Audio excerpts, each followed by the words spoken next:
Hey Falcons fans! When the Falcons announced Raheem Morris as their head coach, the reactions were mixed. Some former players and coaches applauded the move, while others were far less convinced. Fast forward to now, and 16 games into his tenure, and Morris has been nothing short of a mixed bag. The Falcons are 8-8 heading into the final week of the season, clinging to tenuous playoff hopes that seem more like a long shot than a real possibility. And if we're being honest, Morris deserves a significant share of the blame for why Atlanta's postseason drought, which dates back to 2017, will likely continue. That may seem harsh to some, but for a large portion of the fan base, they agree with that. If you agree with that, hit the like button, and if you disagree, let me know in the comments below. Sunday night's game against the Commanders was a glaring example of Morris's shortcomings, particularly in clock management. With the season on the line and rookie quarterback Michael Penix Jr. under center, Morris inexplicably pocketed timeouts on the final drive. It wasn't just frustrating, it was totally unacceptable. What made it worse? He made the same mistake at the end of the first half. 2 opportunities, 2 huge mistakes. And his post-game explanation? I probably could have, Morris said of calling a timeout. I thought the operation would be a lot quicker there. In retrospect, it might have been a better decision to call that timeout. Probably could have? Every fan sitting at home, beer in hand, could have told you to take that timeout. And this wasn't just a one-off issue. Clock management has been a recurring problem for Morris all season, and Sunday's debacle was the culmination of those repeated mistakes. Beyond the clock issues, the entire 2024 campaign feels like another wasted season. Morris's coordinator hires have been underwhelming at best, and while there's still some hope for Zach Robinson, the results have been far from inspiring. Morris's motivational tactics seem to lose steam, and his in-game management has been, more often than not, disastrous.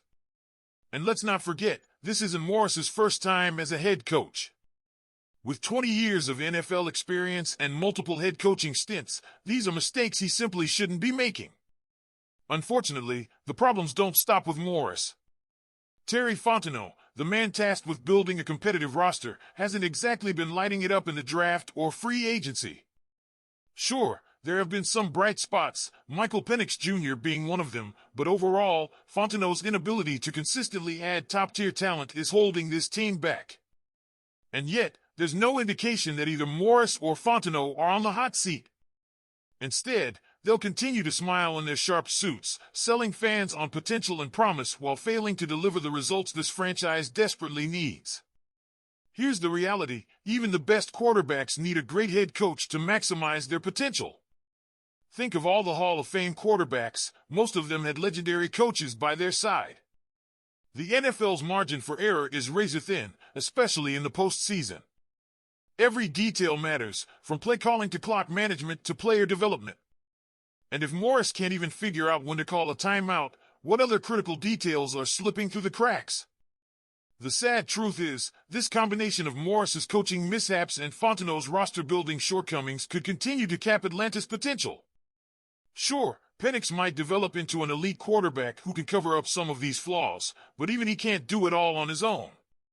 And when the stakes are highest, these recurring issues could come back to haunt the team in a big way. So, Falcons fans, what do you think? Should Morris and Fontenot be held more accountable for the team's struggles? Are you still hopeful about the future with Penix under center, or do you think bigger changes are needed for this franchise to truly turn the corner? Let me know your thoughts in the comments below.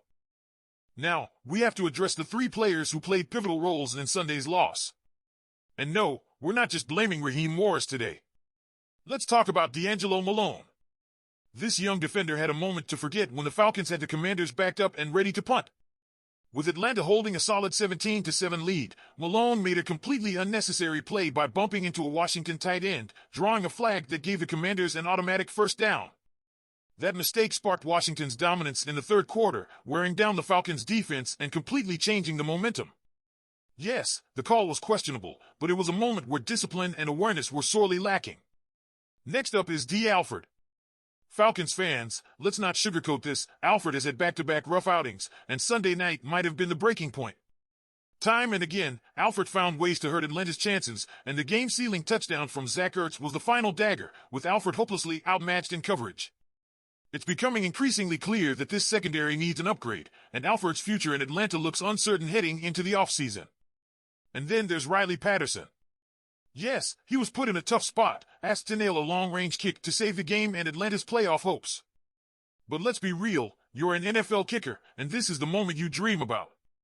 Unfortunately, Patterson's kick was short, and with it, so were the Falcons' chances of postseason glory. While the decision to put him in that position falls partly on the coaching staff, a game-winning kick is what separates good kickers from great ones, and Patterson came up short, literally. Now, it's not all doom and gloom. There are a few bright spots to look forward to in the season finale, starting with Michael Penix Jr. Falcons fans. How can you not be excited about this rookie quarterback? Against the playoff-caliber Commanders team, Penix put together 2 impressive final drives, converting fourth-and-long situations and capping one with a game-tying touchdown to Kyle Pitts. He even set up the game-winning field goal attempt, showing poise and potential that have fans dreaming about what he can do with a full season as the starter. If you're like me, you can't help but wonder, how different would this season look if Penix had been under center from the start? Penix isn't the only one with something to prove. Head coach Raheem Morris finds himself under the microscope as well. Let's face it, his seat might not be scorching hot, but it's definitely warm. If the Falcons win the season finale, Morris can boast about delivering Atlanta's first winning season since 2017, likely securing his job for 2025. But let's not ignore the frustrations. Poor clock management, inconsistent play calling, and questionable coordinator hires have all been issues this year. If Morris is going to be the guy to lead this team into contention, major changes are needed in the offseason, both in his approach and in the front office. And then there's Kyle Pitts. What a roller coaster it's been with this guy.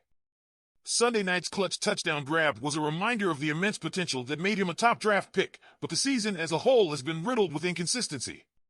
Whether it's drops, a lack of motor, or simply not finishing plays, Pitts has left fans scratching their heads. The chemistry with Penix is promising, though, and if Pitts can deliver another standout performance in the finale, it might be enough to convince the Falcons to stick with him for another season. Still, you have to wonder, is it time to cut bait and look for more reliable production at the tight end position? Looking ahead, the Falcons have a chance to end the season on a high note against the Panthers. A win won't erase the disappointments of 2024, but it could set the tone for 2025.